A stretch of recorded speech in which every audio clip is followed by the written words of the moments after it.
What do you think about the coincidence that Aaron Carter died after tweeting about Kanye? Crazy! Back into conspiracy land. It is totally bizarre that Aaron Carter's last tweet was in response to Kanye. Kanye had tweeted about Harley Pasternak and had tweeted the thing that we spoke about earlier, and that Harley Pasternak basically was controlling him and was going to drug him. And then Aaron Carter tweets, we should talk face to face, or we should talk man to man, or something about this. And then the next day, Aaron Carter is dead in a bathtub. And dead in a bathtub is also how Brittany Murphy died. And Brittany Murphy had something to do with Harley Pasternak. He was in the documentary about her. And yeah, I don't know. It is worth at least being a conspiracy theory. It's all I'm saying. When the news of Aaron Carter's death first broke, the world seemed to move on too quickly. Headlines labeled it as another tragedy of a troubled star, another cautionary tale in the long line of young celebrities gone too soon. But for Candace Owens, this was never a simple story. She refused to accept the official narratives pushed out by the industry and media. Instead, she began to dig deeper, combing through interviews, social media posts, and years of hidden truths.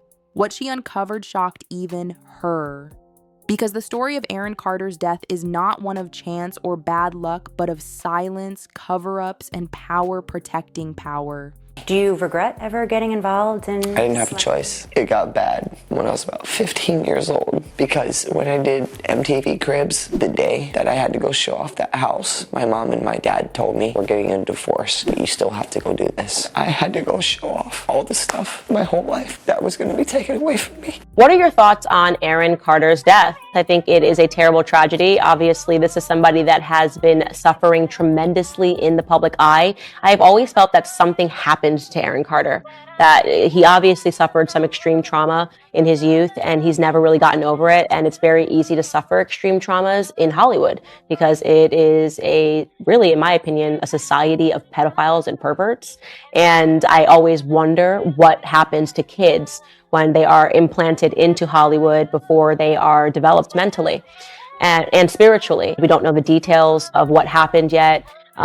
People are assuming it's drug overdose. We don't know that for sure. We do know that he drowned in his bathtub, and it's just a tragedy all around. Candace Owens made it clear from the start, Aaron Carter's life was marked by warning signs that were ignored. He had been crying out for help in his own way for years, using live streams, interviews, and music to speak about what was really going on behind closed doors. People laughed, people dismissed him as unstable, but Owens reminded her audience that those who are most loudly dismissed are often the ones telling the truth.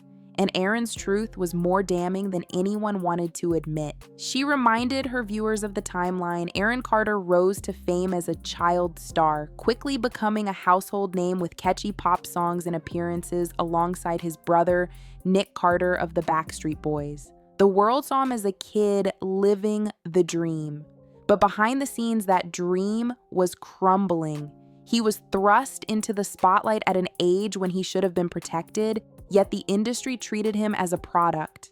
Candace emphasized that this was the root of his struggles. He wasn't nurtured, he was used.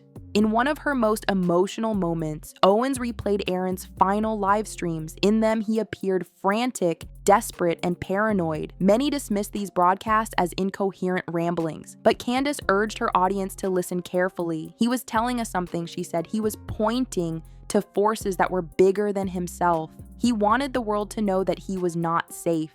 Owens pointed out that Aaron often named names. He spoke openly about being mistreated in the industry, about powerful figures who controlled his life, about contracts that drained him of his money and left him vulnerable. This wasn't a man making things up, Owens said. This was a man who realized the walls were closing in, and he wanted people to see it before it was too late. There's a bunch of videos that have recently resurfaced because of all these speculations and allegations about Diddy possibly being involved with Aaron Carter's passing. They had cops come and check for a rope in my garage saying I wanted to hang myself. Brother Aaron Carter. Right. A lot of people keep forgetting Aaron Carter was begging for help, begging for independent financing, begging for security. He made it very clear Sony was out to get him, just like Michael Jackson told him they would be. And right around that time, his brother had just been accused of raping one of the girls from making the band. Diddy's entity. And they were trying to make all of that go away. And Aaron called his brother out. And then the next thing you know, he said, if anything happens to me, I did not do this to myself. And then he was gone, and they said he took his own life, just like they're saying about Liam Payne. Why doesn't anyone want to see the same thing happening over and over and over again? Candace also addressed the way Aaron's struggles were reported in the press. Headlines focused on his instability, his financial issues, and his family disputes. But few journalists ever asked why Aaron was in that position. Why was a once successful pop star left bankrupt? Why was he consistently isolated from people who tried to help him? Why was his credibility always under attack? Owens argued that this was by design. If you discredit someone publicly, then when they start telling the truth, no one listens, she explained. She went further, connecting Aaron's story to a larger pattern in Hollywood. Young stars rise quickly, surrounded by fame and wealth, but are often left broken and voiceless. Oh, year what he guys member is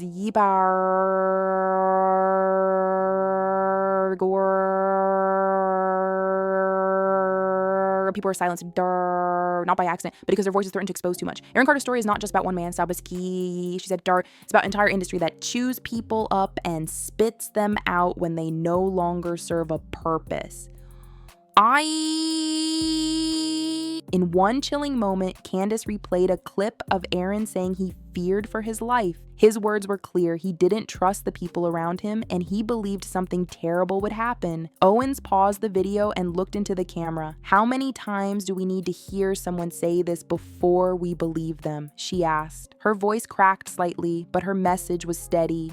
She drew attention to Aaron's final days, where he appeared increasingly desperate to share his truth. He posted erratically, called out individuals by name, and hinted that he had evidence of wrongdoing that he wanted to make public. And then suddenly he's gone, Owens said. That is not coincidence. That is a pattern. Candace accused the media of deliberately framing Aaron's death in a way that absolved powerful people of responsibility. They painted him as unstable, someone who had spiraled out of control. But Owens reminded viewers that instability doesn't erase truth. If someone is struggling, it doesn't mean they're lying, she said. In fact, it often means they've been carrying a burden for too long. Her analysis shifted to the people who benefited from Aaron being silenced. She said his stories, if fully heard, could have blown open long-hidden truths about the music industry and its most powerful figures. Aaron was dangerous to them because he wasn't afraid anymore, Owens explained. He didn't care about money, fame, or reputation. He cared about telling the truth. You hear what happened with Diddy's bodyguard? Wait, no. The bodyguard that was gonna testify against P. Diddy. Jay-Z and Puffy wanted Biggie killed. He's been posting on TikTok, exposing everything. Of guess what? Wait, guess what? No. Pneumonia. No. They found him of pneumonia. The one that was on TikTok exposing him just... If you guys don't know, a whole bunch of celebrities that were tied to Diddy that out of nowhere, they usually have pneumonia. Brittany Murphy. Remember all of those different people in the Bad Boy Records? All pneumonia? And crazy. And I see people saying, you look like you have AIDS, you should go die. I don't understand how I dedicated 22 years of my life to my fans, and now they turn on me. Owens also spoke directly to Aaron's fans, many of whom had followed his turbulent journey. She said they were right to believe him, right to listen when he said he was being mistreated, right to defend him when the media mocked him. You weren't crazy for supporting him, she told them. You were seeing the truth that others didn't want to see. She drew parallels between Aaron's case and others in the entertainment industry, pointing out how many stars have made cryptic comments about not being safe, only to later meet tragic ends. This isn't random, she said firmly. This is a pattern of silencing. Candace's tears returned when she talked about Aaron as a human being, not just a headline. She described him as a boy who wanted to sing, who wanted to entertain, who wanted to make people happy. And look what they did to him, she whispered. They turned him into a cautionary tale instead of protecting him. Her voice grew sharper again as she called for accountability. She demanded investigations, not just into Aaron's death, but into the forces surrounding him. Follow the money, follow the contracts, follow the people who were closest to him in those final days. We've done this before, she said. We ignore people until it's too late, and then we say, if only we had listened. Candace concluded her segment with a warning. Aaron's death cannot be treated as just another tabloid story. This isn't entertainment, she said. This is real life. A young man is gone and the truth is still buried. She vowed to continue exposing what happened, no matter how uncomfortable it made people. Her final words were chilling. Aaron Carter didn't die in silence, she said. He screamed the truth as loudly as he could. The question is, are we finally ready to listen? Candace didn't stop at pointing out the failures of the industry. She went further, digging into the very way Aaron Carter's death was reported. She explained how major outlets rushed to cover the story with pre-written scripts, as if they had been waiting for this moment. Headlines emphasized Aaron's struggles with mental health and finances, but ignored his constant pleas for help and his repeated warnings about the people surrounding him.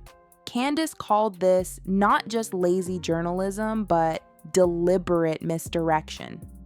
They wanted you to look at Aaron's flaws, she said, so you wouldn't look at the people who had power over him. She reminded her viewers that Aaron had often spoken about financial exploitation. From a young age, he was earning millions, yet by adulthood, he was reportedly broke. How could that be? Where did the money go? Candace argued that the financial trail is one of the most telling parts of Aaron's story. Contracts were signed, deals were made, but Aaron himself rarely saw the rewards. He was a kid carrying the weight of an empire on his back, she said, but by the time he was old enough to take control, there was nothing left. This, she argued, wasn't mismanagement. It was predation disguised as business. Owens also shed light on Aaron's conflicts with his own family. She noted how his public feuds with his brother, Nick, were used as tabloid fodder, but she insisted that these feuds distracted from the real issue, Aaron's battle with the industry. They wanted you to see family drama, she explained, because family drama is easy to dismiss. It keeps you from asking who else was pulling the strings. By focusing on the Carter family's personal disputes, the media effectively buried Aaron's accusations against far more powerful figures. She then explored Aaron's role as a whistleblower. In multiple interviews, he dropped names, hinted at evidence, and said he planned to expose what he knew. This, Candace argued, put him in direct conflict with some of the most influential people in entertainment.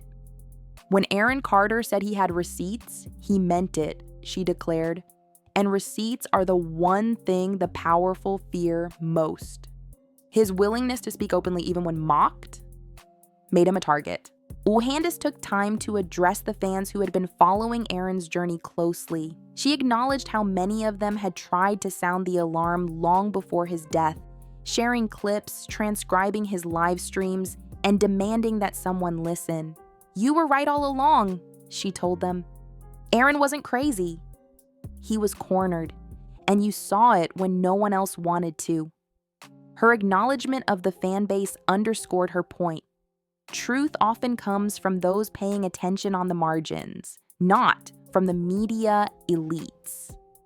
She also highlighted the eerie patterns leading up to Aaron's death. There were sudden shifts in his behavior online, cryptic posts, and moments where he seemed to anticipate the end. "This wasn't random," Owens said. Aaron knew something was coming. He practically begged the public to pay attention to her. The timing of his death, so soon after a series of revealing statements, was too coincidental to ignore. Her voice cracked again as she reminded the audience that Aaron was just 34 when he died. He was still young enough to turn his life around, she said. He still had dreams, he still had plans, he still had things he wanted to share with the world. She painted a picture of a man who had been written off by the press, but who was still fighting to make his voice heard. His music, his live streams, his interviews, all of it, she argued, was part of a final attempt to break through the silence. In a particularly emotional moment, Candace asked viewers to imagine Aaron not as a celebrity, but as a person. A boy who had once just wanted to sing for people, who had grown up too fast, who had been pushed into contracts and commitments before he even knew what they meant. Imagine being 12 years old and realizing you don't own your life anymore, she said softly. Imagine realizing that your talent belongs to someone else, your money belongs to someone else, and your future has already been decided for you. Her tears flowed again as she said, that was Aaron Carter's reality. To conclude, she issued a challenge. Don't let this story fade away, she urged. Don't let Aaron Carter's name be reduced to a headline about his struggles. Demand answers, demand investigations, demand that the people who profited from his silence are held accountable. She said Aaron's death was more than a tragedy. It was a mirror held up to an industry that still operates in shadows. And if we ignore it, she said, we're telling the next young star that their life doesn't matter either.